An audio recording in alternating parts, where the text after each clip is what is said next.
The Need for Speed franchise could be making its last laps, at least for the time being. Matthew Everingham, a photographer who frequently contributed to car culture websites Speed Hunters, said in social media posts that EA has shelved Need for Speed and is quietly parking the series. Speed Hunters, which was funded by EA and was last updated in April of this year, will also reportedly cease operations for now. EA hasn't released an official statement on the fate of the Need for Speed franchise, but several internal decisions point to an uncertain future. Earlier this month, the publisher announced that it would shut down online servers for the cult classic Need for Speed Rivals on October 7th. Before that, the developer behind Need for Speed, Criterion Games, shifted most of its employees to focus on the Battlefield franchise, leaving only a core group to continue working on the racing series in 2023.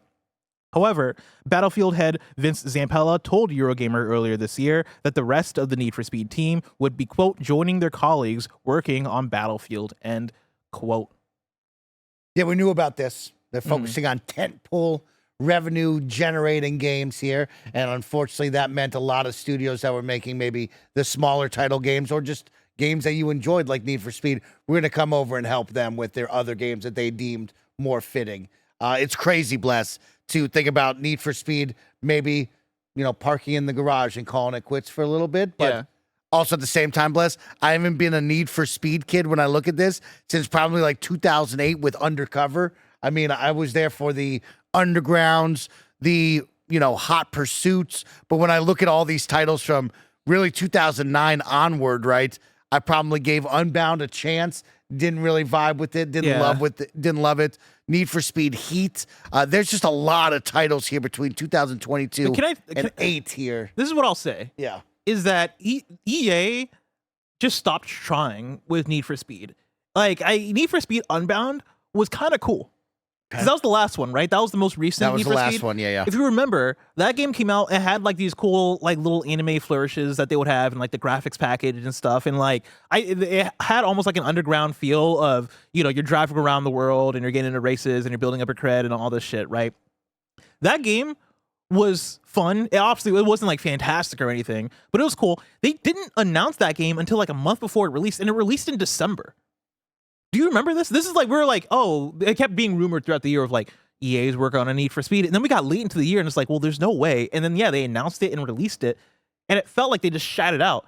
And the game didn't deserve to be released that way. It was a game that you could have marketed better. It was a game that you could have put more behind. Need for Speed Heat, the one, I believe, before Unbound, also had a cult audience to it that swears by that game that will tell you that game's actually pretty good. I just think I think EA just did not know how to treat the Need for Speed franchise.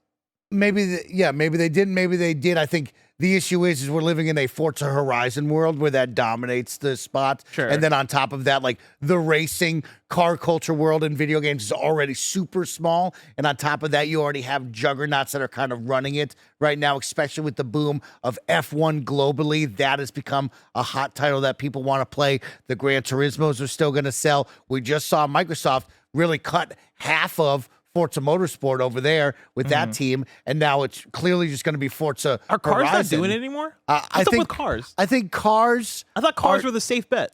I don't know if they're doing it anymore. I didn't hear what Barrett said first. I thought cars was the safe bet. I've actually never seen the And then you think of Ubisoft with The Crew, right? It's like, here's a bunch of games coming at you that, like, I just don't know if there's a mass audience. And but like even The Crew, it's like, I feel like Forza works because they put money behind Forza. Forza is developed as a thing that like Xbox cares about and they want to see do well, and like that shows in the quality of the final product. I don't think that shows in the quality of The Crew when we get there. I wanted to be like, EA just might not have the money, but EA's got a lot of money. That's the problem. It's like they can sink dollar after dollar into this, and it can continue to come out and either be middling, it can fail, it could be a big hit. They have plenty of money to do this, but like they've clearly identified we are going to go after only money makers from this point forward, and probably a big gamble right now. If we really roll it all back, Bless, there's a huge gamble on Battlefield right now. They've taken like 7 studios to go out and support Battlefield to make sure that the next Battlefield is that and more. And like after the last Battlefield and what happened with that game, it's like, oh man, you're putting a lot of chips on the table for this one. I hope it succeeds, because if it misses, we're into another 5 to 7 year revamp of something else. and all those other side projects are going to be gone. Yeah, I think that's the thing that I'm trepidatious about. Is like Battlefield. Yeah, you look at Need for Speed, and you look at Battlefield, and for me, I see two similar franchises of varying scales. Because like, Mike, when was the last like big Battlefield win?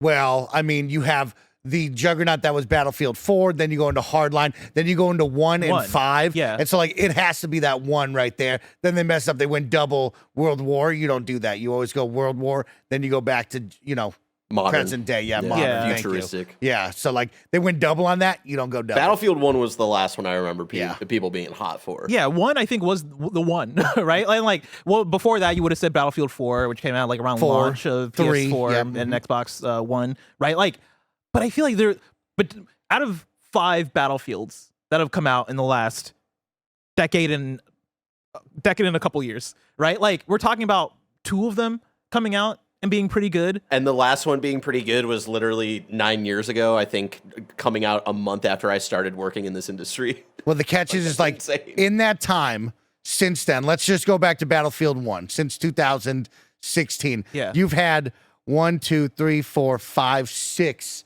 Need for Speeds. Hell yeah. That's a lot what of I'm Need for talking about. Speeds to come out and be forgotten about. But I think it's the thing where I see 2 franchises that EA just doesn't know what they want to do with.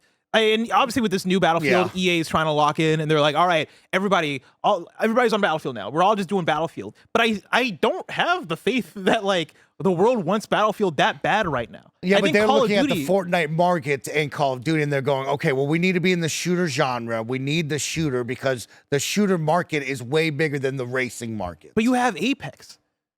You had Titanfall. You had like, I think this is what I'm trying to say, right? Yeah. Or this is what I feel. I think the all-in bet is the thing that I'm scared of. I think I would have liked to see maybe like you split the difference of, all right, let's put out an Apex, let's put out a Titanfall, let's put out a Battlefield, but like market them separately and try to grow them as opposed to going all in on Battlefield, a franchise that I think is lost right now. A franchise that I think is that I think found its way when it was competing directly with Call of Duty, and it felt like a real competitor to Call of Duty, but like that was 2010. See, I'm there with you, and I would have gone the Titanfall route, or I would have even called up our friends over at Disney and Lucas and said, hey, let me try to get back on the Battlefront. Now that's a whole different beast, but like I would have, in my mind, if this wasn't going down, it would have been Battlefront. And if this falls and fails, it will be, hey, how do we get on Battlefront? Yeah. Because I don't think Titanfall's got the juice and it's good, but like I would go for the Star Wars market of like, let's bring a new Star Wars shooter into this. I agree and with let's that. see if we can get a better foothold here. But they also don't want to do a lot of or too much like licensed IP outside of that. And stuff. And if you really want it to succeed, Mike, what do you have to do? Bring back Bad Company. Bad Company. Oh, I was gonna say make it free to play. Make it free to play. You know what, Bless? It might be free to play. You don't know. You don't know yet. We never know. Do you think it's gonna be free to play? No, I don't think so. Then I what think are we they're going to give you a doing full here? package. This shit's gonna fail, bro. This Bless, shit's gonna fail. It's coming into a real You're gonna put out a full price Here's Battlefield the deal. game? Nobody does like Battlefield in the current market right now. Nobody's doing a 64 versus 64 online player match with full destructible environments, having this stuff. Now, I say all that, and we literally just did this in Battlefield 2042, and it failed. But that's because it came out and it wasn't right? There were server issues. There was problems with the game. Now, on the flip side, when I look at the market, I go, okay, well, Fortnite's got Battle Royales covered. Call of Duty's got the normal team arenas covered. We got Overwatch. We got Marvel Rivals. Those got those hero-based games covered. So there's not much of a market here. Okay, I got to bring in something no one's doing, and that is 64 versus 64 big, large-scale battles. Now, I still say that Battlefront with Star Wars would have been better for this, but generic military dude is going to have to fit the build. So that means they have to have a killer campaign. They got to dominate in multiplayer. They got to have some other game mode that is an extraction / battle royale hybrid. But this is all what we already did in Battlefield 2042 minus the campaign. So now we're just betting on the campaign to carry this when we just proved that it doesn't work, Mike. What are we doing? Just bring back Burnout. That's all I want. That's all I want. I know it's not maybe a money-making move or all this shit, right? Just bring it back for me. Just for one guy. Just give me Burnout. Just play Paradise again. I mean, I could, but I played Paradise so many times. Fair. It's a great game. I played so much Paradise. I played so much Burnout 3. I guess I could play more Revenge, but I prefer Burnout 3. I digress. This episode's brought to you by Shady Rays. Get ready for the season ahead with quality shades built to last. Our friends at Shady Rays have you covered with premium polarized shades that won't break the bank. Shady Rays is an independent sunglasses company offering a world-class product rated 5 stars by over 300,000 people. They have hundreds of options to choose from, so you're bound to find the perfect pair to match your style. If you don't love your shades, exchange them for a new pair or simply return worry-free within 30 days. There's no risk when you shop. Their team are always there to have your back with personal and fast support. Y'all know I've been outside a lot playing Pokemon Go, and it's such a great experience wearing Shady Rays when I'm out and about looking dope. Exclusively for you, Shady Rays is giving out their best deal. Head to shadyrays.com and use code FUNNY for 35% off polarized sunglasses. Try for yourself the shades rated 5 stars by over 300,000 people. Again, go to shadyrays.com, use code FUNNY to get 35% off polarized sunglasses. Mike, if we brought back Burnout, that'd be big old news. That'd be big news, bless. But if I wanted something smaller, say the tiniest news I needed to know, where would I go? You'd go to our last news story, the Wii News channel, where we cover all the small news items you need to know about. I'm just saying, like, a Burnout, I feel like would make more than like another Need for Speed, especially if you're not going to market a Need for Speed. I like that, bless. See, now you're thinking. Yeah. Now you got to get in there. Now you you're got to thinking. You got to come with the Hot Wheels. Yeah. Of like, oh wow, this isn't Need for Speed anymore. This is something different, right? Like that's where you need to get lost in right there. Because Need for Speed, unfortunately, isn't doing it. Yeah. Forza Horizon's already doing that. Oh my god, somebody in chat says it. Burnout 3 remaster. This wouldn't work because different companies, right? But if you can find a Vicarious Visions like studio, if you can find an Iron Galaxy like studio, the way that they're doing these Tony Hawk remakes, give me just that, but Burnout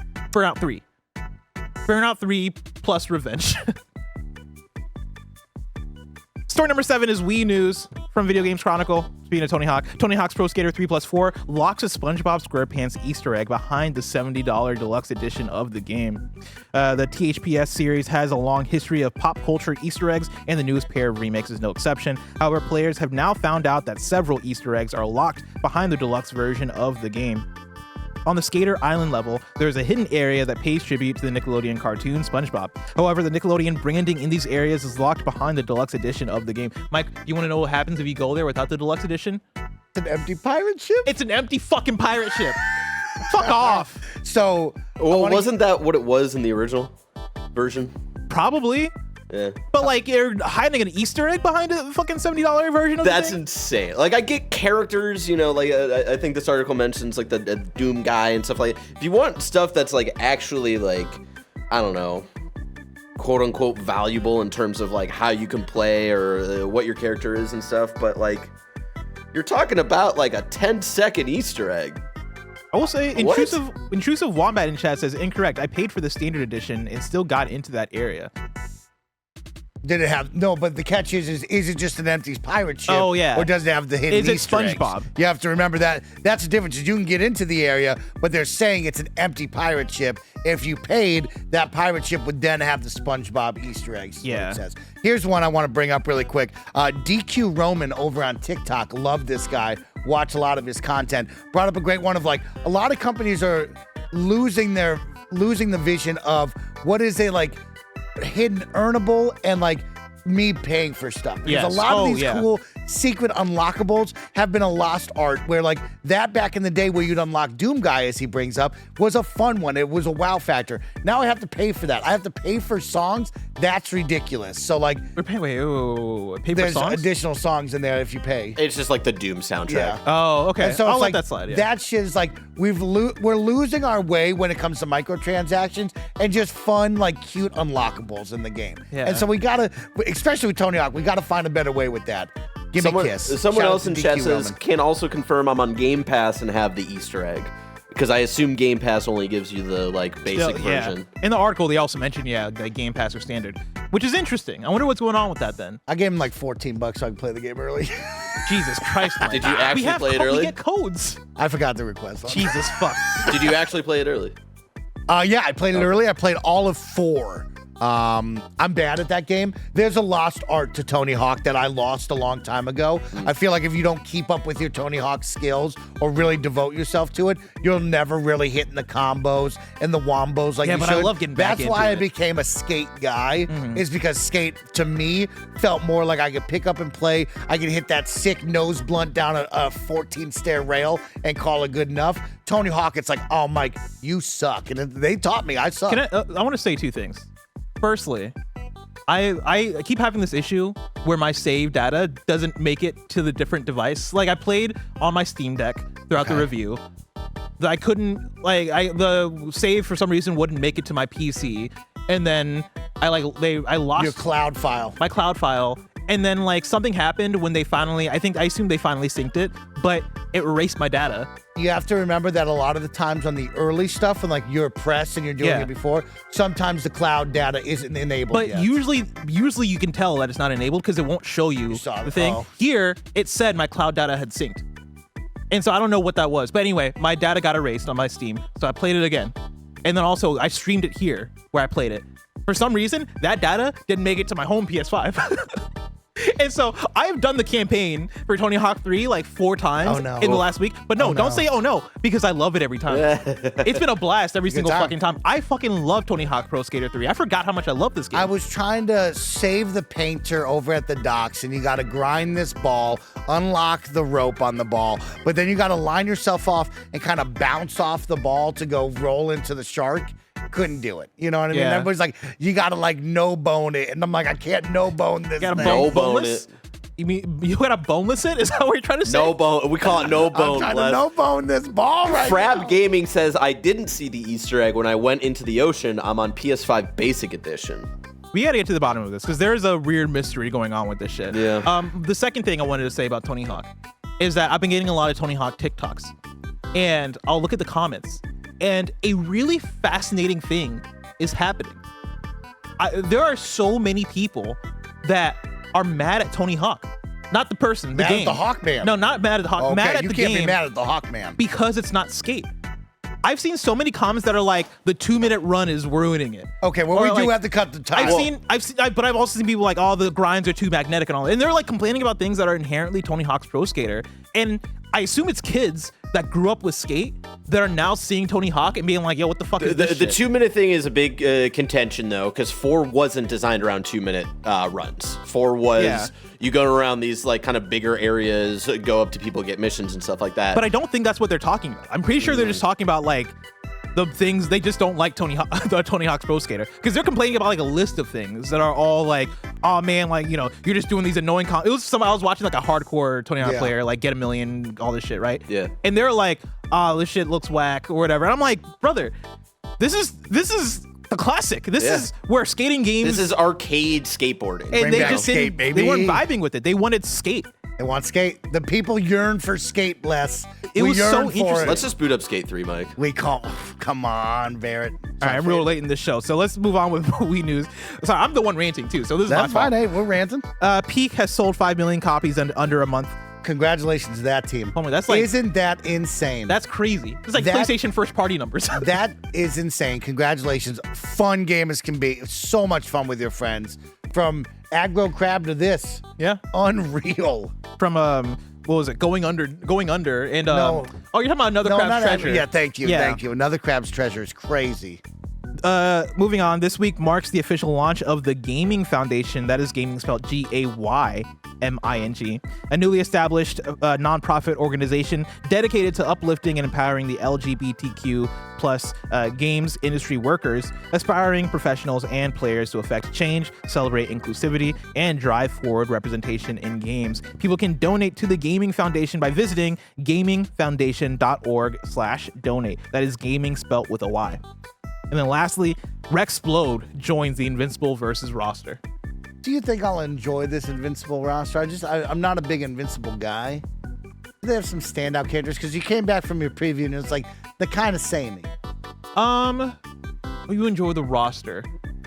I mean, no. Like, I think you should watch the Invincible show so you can appreciate the roster. Okay. I think if you just hop into the game without watching the show, Yeah. you're just gonna see a bunch of people that are fucking super strength beings. But watch the show, and then you'll be like, oh, I love Adam Eve. I love, maybe not Rexplode, but I like Invincible. I fell off that show really hard. Really? Still hold a grudge. Because of the poor season 2 launch. Oh, yeah, that's Hated fair. that. That's fair. Really lost me. That's fair. And I never came back. That is it for Wii News.